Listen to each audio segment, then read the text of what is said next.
चलिए बात करते हैं आपके और हमारे जेब की, क्योंकि आरबीआई ने इस बार रेपो रेट में बदलाव नहीं किया है और इसे 5.25% पर बरकरार रखा गया है।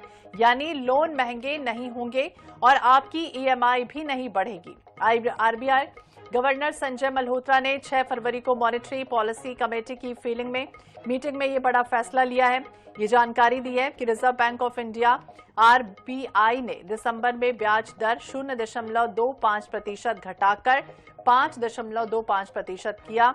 आरबीआई ने जिस रेट पर बैंकों को लोन देता था उसे रेपो रेट कहते हैं और जब आरबीआई रेपो रेट घटाता है तो बैंकों को सस्ता कर्ज मिलता है और वो इस फायदे को ग्राहकों तक पहुंचा देते हैं। चलिए बताते हैं आपको कि साल 2025 में 4 बार में 1.25% की कटौती हुई।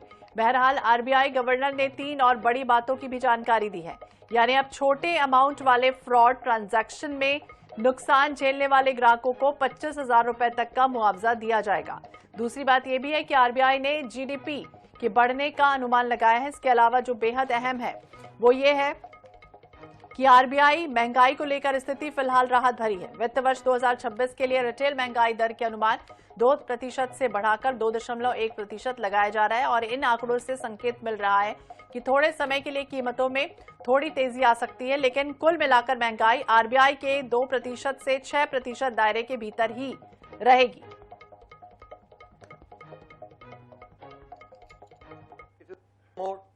In pursuance of the announcement made by the Finance Minister in the Union Budget of 2026-27, we propose to issue the regulatory framework for derivatives on corporate bond indices and total return swaps on corporate bonds.